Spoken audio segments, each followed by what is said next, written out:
Hello enemy lovers, स्वागत है आपका हमारे चैनल पर। और आज हम देखेंगे गाचाकुटा के एपिसोड नंबर 16 को। एपिसोड की शुरुआत में यहाँ सिटी ओनी अपने पोर्टल्स के जरिए सभी की लड़ाइयों पर नजर रख रही होती है और साथ में नोट्स बना रही होती है। तब वो जैसे ही ब्रो और डियर वाला पोर्टल खोलती है, तब वो ये देख के काफी ज्यादा हैरान होती है कि उसके साथी ने उन्हें काफी इंपॉर्टेंट इन्फॉर्मेशन दे दी है। तब यहाँ डियर अपने एनिमी को घूर रहा होता है और ब्रो उसे ऐसा करने से मना करता है, जिस वजह से डियर उसे घूरने लगता है। तो क्या अब तुम मेरी तरफ इसलिए देख रहे हो क्योंकि तुम ये जानना चाहते हो कि ये चीजें ऐसे कैसे बदल गई हैं? तो इसे इस तरह समझो कि यह काफी जरूरी जॉब है और वैसे भी तुम अपनी मर्जी से उस पोर्टल में घुसे थे। क्या तुम्हें रूडो की चिंता हो रही थी, जिस वजह से तुम यहाँ पर आए थे?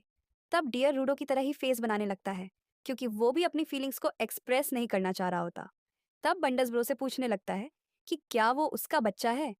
तब ब्रो उसे बताता है कि चाहे डियर और उसके बीच में खून का रिश्ता ना हो, पर फिर भी वो उसके बच्चे की तरह है और वह जल्द से जल्द वहां से निकलना चाहता है ताकि डियर सो सके। तब वंडर्स डियर को डियर लिटिल बॉय कहने लगता है, जो कि डियर को बिल्कुल पसंद नहीं आता। तो फिर आखिरकार तुम्हारी कहानी क्या है? तुम्हें देखकर ऐसा तो नहीं लग रहा है कि तुम हमसे यहाँ पर लड़ने आए हो। तब बंडस कहता है, तुमने सही कहा, मेरे लड़ने का मूड नहीं है। मैं तो यहाँ पर ऑडियल के ऑर्डर पर आया हूँ और मैं तुमसे कुछ और चाहता हूँ। तब ब्रो कहता है, तो इसका मतलब जिस चीज़ को तुम यहाँ पर ढूंढने आए हो, अगर वो तुम्हें मिल जाए तो हम इस लड़ाई को स्किप कर सकते हैं। तब बंडस कहता है, ऐसा नहीं है, क्योंकि जिस चीज़ को मैं ढूंढने आया हूँ उसे मैं तुम लोगों को हरा कर ही पा सकता हूँ। तब डियर ब्रो को अपनी तरफ बुलाता है और उसे वहां पर एक मैकेनिकल अंगूठा दिखाता है, जिसके बाद बंड्स अपनी गिवर की पावर को एक्टिवेट कर लेता है, जिस वजह से उसके पास से वैसे ही कुछ मैकेनिकल पार्ट्स निकलने लगते हैं। मैं यहाँ पर कुछ इन्फॉर्मेशन इकट्ठी करने आया हूँ, तो इसलिए अगर तुम मुझे वह इन्फॉर्मेशन दे दोगे तो मैं तुम्हें बताऊंगा कि तुम्हारे साथ तब क्या होगा जब तुम लोग हार जाओगे। तो चलो फिर, अब मुझे अपने बॉस कॉरवस के बारे में बताओ। तो यहाँ सैमू कौरवस से मिलने आ जाती है। बॉस, एक इमरजेंसी आ गई है। ग्रिस ने मुझे बताया है कि हमारे कुछ क्लीनर्स को राइडर्स यहाँ से ले गए हैं और उनका कहीं भी पता नहीं चल रहा है। और ये सब कुछ एक पोर्टल को यूज़ करने वाली लड़की ने किया है। और ग्रिस चाहता है कि हम लोग जल्द से जल्द उन्हें ढूंढें। और आखिरकार, आपने चौकर क्यों नहीं पहन रखा है, पता है ना? इससे हम आपको जल्दी कांटेक्ट कर सकते हैं। ठीक है सैम्यो, जो लोग फ्री हैं उन्हें इकट्ठा करो और तब तक मैं अपने ब्रोकर से उनके बारे में इन्फॉर्मेशन निकलवाता हूँ। तभी यहाँ दूसरी तरफ ब्रो बंडर्स को कोई भी ऐसी इन्फॉर्मेशन देने से मना कर देता है जिससे कि क्लीनर्स को खतरा हो, जिस वजह से बंडर्स उसे समझाता है कि वो बस अपनी क्यूरियोसिटी के लिए यह क्वेश्चंस पूछना चाहता है और इसके बारे में राइडर्स को कभी पता नहीं चलेगा। पर अगर वह कोई भी जवाब नहीं देना चाहता तो बंडर्स अपनी जगह से नहीं हिलेगा, जिस वजह से वो लोग वहीं पर ट्रैप्ड रहेंगे और डियर भी सोने नहीं जा पाएगा। जिस वजह से ब्रो इस बात के लिए मान जाता है और उसे बताता है कि वो बस उसे उसी बात का जवाब देगा जो कि उसे सही लगेगी। तब बंडस इसके लिए मान जाता है और ब्रो से पूछने लगता है कि कौरवस का फेवरेट फूड क्या है, जिसे सुनकर ब्रो हैरान हो जाता है और इसके बारे में उसे बता देता है। तब बंडस उससे भी ऐसे बेकार से सवाल और ज्यादा पूछने लग जाता है, पर ब्रो को ज्यादा इसके बारे में कुछ पता नहीं होता और उसे यकीन नहीं आ रहा होता कि बंडस ऐसे बेकार से क्वेश्चन पूछता है। और ऊपर से यहाँ पर डियर भी काफी ज्यादा बोर हो रहा होता है, जिस वजह से ब्रो उन दोनों के बीच में पिस जाता है और बंडस को बताता है कि उसे सच में इन सब के बारे में कुछ पता नहीं है। तो लगता है अब ये मेरी बारी है। तो सुनो, जब तुम लोग हार जाओगे तो हम तुम्हें ट्रैश बीस्ट को खिला देंगे। मुझे नहीं पता कि तुम्हें ये पता है या नहीं, पर हम रेडर्स ने कुछ ट्रैश वेस्ट को पाल रखा है। जिसे सुनकर ब्रो पूरी तरह से हैरान हो जाता है, क्योंकि बंडर्स ने उन्हें ऐसी इन्फॉर्मेशन दे दी होती है जो कि उनकी इन्फॉर्मेशन के सामने कुछ भी नहीं होती। ऐसी बात नहीं है ब्रो। जो इन्फॉर्मेशन तुमने मुझे दी है वह भी बहुत ज़्यादा ज़रूरी है, क्योंकि कौरवस एक मिस्टीरियस फिगर है और तुम्हारी बातों से मुझे पता चला है कि उसे स्वीट्स बहुत ज़्यादा पसंद है। वो अपनी ट्रू सेल्फ को सबसे छुपा कर रखता है, पर इतना पता चल गया है कि वो हमारी तरह ही एक नॉर्मल ह्यूमन है। तब यहाँ जैव झंका के साथ लड़ने के लिए बहुत ज़्यादा एक्साइटेड होता है। चलो, अब और छुपाने की ज़रूरत नहीं है। तुम भी बिल्कुल मेरी तरह हो ना? मैंने बहुत सारे ताकतवर लोगों के साथ लड़ाई की है, जिस वजह से अब नॉर्मल लोग मुझे वो मज़ा नहीं दे सकते और इसी वजह से मैं अपनी ताकत को छुपा कर रखता हूँ। पर तुम्हारे साथ ऐसा नहीं है। मैं जब लड़ाई में अपना पूरा जोर लगा देता हूँ और तब भी जीत नहीं पाता हूँ, तब मुझे लगता है कि मैं जिंदा हूँ। और अब तुम्हारे साथ लड़के मेरी उम्मीद जाग चुकी है, क्योंकि तुम वो हो जो मुझे हरा सकता है। तो चलो जाकर मेरे दोस्त, अब छुपाने की ज़रूरत नहीं है, क्योंकि अब कोई फ़र्क नहीं पड़ता कि कौन क्लीनर है और कौन राइडर। चला फिर अब मुझे वह ब्रूटलिटी दिखाओ जिसे तुम छुपा रहे हो।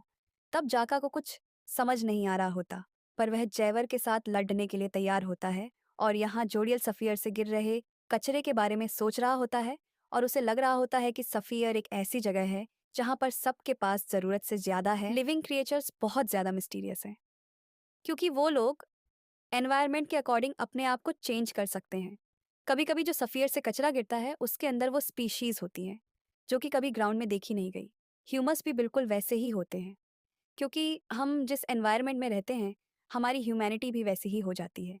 मैं ग्राउंड पर रहने वाला हूँ और तुम सफ़ियर के रहने वाले हो, तो आखिरकार क्यों? हम दोनों की आंखें बिल्कुल सेम हैं। जैवर ने भी कहा था कि तुम और मैं बिल्कुल एक जैसे साउंड करते हैं, जिस वजह से मुझे तुम में इंटरेस्ट आ गया और मैं तुमसे खुद मिलने आ गया। तुम मुझसे मिलना चाहते थे? अगर ऐसी बात थी तो तुम मुझसे सीधा भी मिलने आ सकते थे। और वैसे भी जो तुम्हारा सफ़ियर को हराने का प्लान है उसमें तो मैं तुम्हारा वैसे ही साथ दे देता, क्योंकि मैं पहले से ही सफ़ियर के लोगों को मारना चाहता हूँ।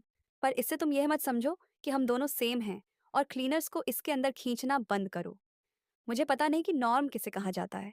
रूडो, तुम्हें पता है कि यहाँ पर ऐसे बहुत से ग्राउंड के लोग हैं जो कि सफ़ियर से गिरे कचरे की पूजा करते हैं, क्योंकि उन्हें लग रहा होता है कि वो ऊपर वाले की ब्लेसिंग है और चाहे वो उस कचरे से मर भी जाते हैं, पर फिर भी उनका विश्वास कम नहीं होता और वह दूसरों को भी इस पर विश्वास करने के लिए कहते हैं।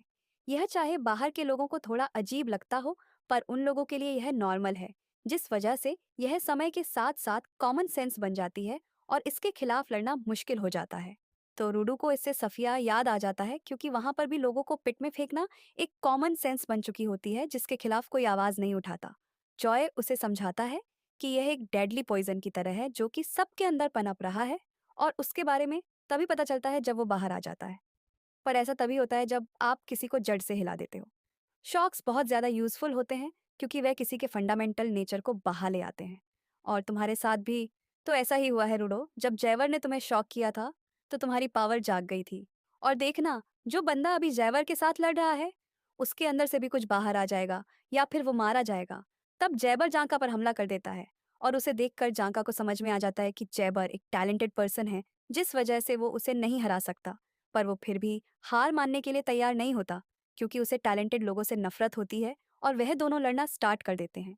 तब जांका जबर के हर एक हमले से बचने लगता है, पर जबर को इसमें मजा आ रहा होता है, जिस वजह से वह पागलों की तरह जांका पर हमला करना स्टार्ट कर देता है। तब जांका के आसपास बहुत सारी धूल आ जाती है जिसमें छुपकर जैबर जांका पर हमला कर देता है, पर जांका किसी तरह उसके हमले से बच जाता है।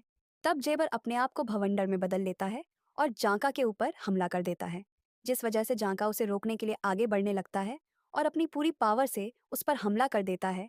और जेवर उससे बचकर उसे एक जोरदार लात मारता है और अपने क्लॉज से उस पर हमला कर देता है। पर जांका अभी भी हार नहीं मानता और अपने मुंह से उसके क्लॉज को रोक लेता है। तो जांका अपने एक साथी को याद करता है और हार मानने से मना कर देता है क्योंकि उसे कुछ प्रूफ करना होता है। तब वह जैव पर हमला करके उसकी रिब्स को तोड़ देता है और उसे दूर पटक देता है। पर जबर को अभी भी काफी मजा आ रहा होता है और उसे यह देख के काफी अच्छा लग रहा होता है कि जांका भी बिल्कुल उसी की तरह है। पर जांका इसके लिए मना करने लगता है और अपने वाइट इंस्ट्रूमेंट की मदद से जैबर के मुंह पर एक जोरदार लात मारता है और हम देखते हैं जैबर अपने क्लॉज से जांका के ऊपर हमला करने में कामयाब हो जाता है, जिससे कि जांका जख्मी हो जाता है। लगता है मेरे लेफ्ट क्लॉ ने तुम्हें चोट पहुंचा दी है। मैं जब अपनी ताकत को पूरी तरह से एक्टिवेट कर लेता हूँ तो मेरे लेफ्ट क्लॉज के अंदर अभी के 3 खतरनाक टॉक्सिन्स आ जाते हैं, जिससे तुम्हारा बचना नामुमकिन है। तब जयवर अपने क्लो को जांका के पेट के अंदर घुसा देता है, जिससे कि जांका के वाइट इंस्ट्रूमेंट की पावर खत्म हो जाती है। और गाइस, इसी के साथ ये एपिसोड खत्म हो जाता है। मैं मिलती हूँ आपसे बहुत ही जल्द अगले वीडियो के साथ।